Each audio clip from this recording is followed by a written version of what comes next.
Texas Forest Service says right now they're working at least 63 different fires statewide right now. It's something we've not seen in my memory at all. Ever, as far as I know, in terms of the widespread nature of these fires. They just went crazy yesterday after that gusty north wind began. And I talked to a fire official last night at the telethon, actually. Right. They all had to bail out from the telethon and go to work, but he thinks most of them were probably simply discarded cigarettes in perfect conditions for wildfires. So. And we've heard from all these emergency officials today, please be careful. That plea repeated over and over again. Nothing that would cause a spark. I mean, you know, rubbing two rocks together. I need to mention this, Jim. In Williamson County, you cannot even fire up your barbecue tonight. You could be arrested. That's a complete burn ban there in Williamson County. So no grilling tonight in Williamson County. I would even recommend no lawn mowing in, Right. in areas where there is brush nearby, because you see what can happen. This is a live view, again, from our Steiner Ranch steakhouse camera. That location was fire-free less than an hour ago. We've been panning all day long looking at the view all around Steiner Ranch. You're looking at an area that is just southeast of the actual steakhouse location that sits right there at the entrance to Steiner Ranch on 620. That fire erupting just in the last hour, and haven't seen any fire crews or water drops or anything on that yet. And that is a heavily wooded area, so this is not over yet, folks. The red flag warning, talking here weather-wise what's going on, continues until 10 o'clock tonight, because these winds are still very gusty, just not as gusty as they were yesterday. We had 40 to 45 mile-per-hour wind gusts yesterday that quickly spread even very small grass fires and turned them into just raging infernos around the area from west of Austin to east of Austin. Today, the winds are 25 to 30 miles per hour instead of 40 to 45. So that is an improvement.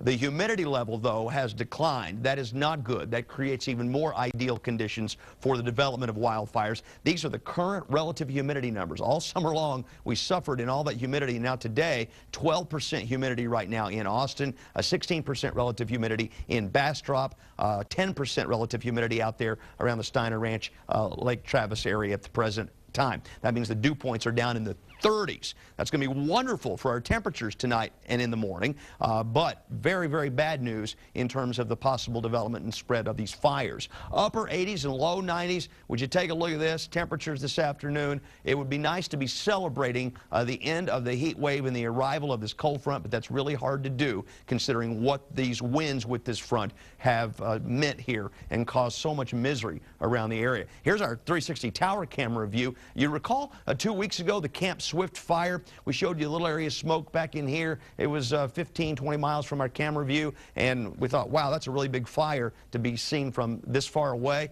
Fire across Bastrop County right now stretches from horizon to horizon there from our camera view. As you can see, the smoke continuing to fill the sky. Those are not clouds. There is not a cloud in the sky across most of Texas right now. That is all smoke from Bastrop County as they continue to try to get a handle on that fire. Temperatures behind the front that brought the gusty winds in the upper 80s right now out in the hill country. I know you folks are welcoming that. Upper 80s to right around 90 here in the metro area, and in our eastern counties we're also looking at upper 80s to right around 90. So at least it makes the conditions a little more tolerable for those firefighters that have to wear all that gear out there when they're fighting these fires, because all summer they've been working in 100 to 105 degree heat. This afternoon they're working in 90 degree heat. And look at those dew points, 31, 36, 12, 15% relative humidity.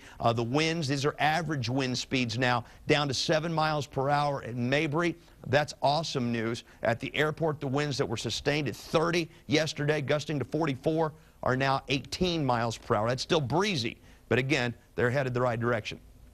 84 in Dallas, 94 in Houston, 91 in San Antonio, 76 in Amarillo. That front has moved all the way down to the valley, being pulled through Texas because of the tropical storm Lee, which is finally on the move after dumping as much as 15 inches of rain in Louisiana and Mississippi. Today, it's producing a lot of tornadoes in the south. All that storm did for us couldn't bring us a drop of rain. All it did for us is send those gusty north winds blowing across Texas yesterday that resulted in the rapid spread of these fires. It did help drive this front down through the state, though, so we can be thankful for that. It has broken the heat wave. We have ended that streak of 100-degree days. Can't say that we won't have, one or two more between now and October, but we don't have any in the 7-day forecast. So we're at 80 days of 100-degree heat this summer, all-time record as it stands now.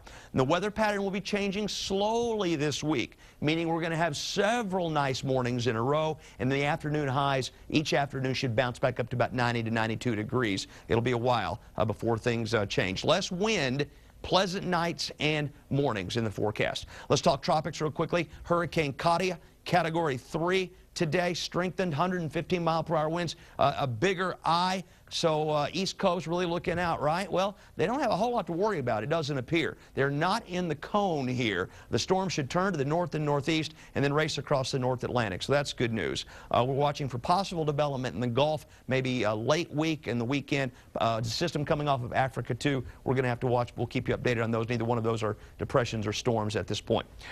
Look at these.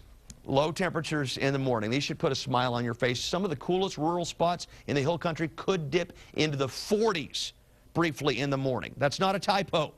50s across most of the rest of the area in the morning. It will be the nicest morning tomorrow morning that we have seen in 4 months, since the 15th of May.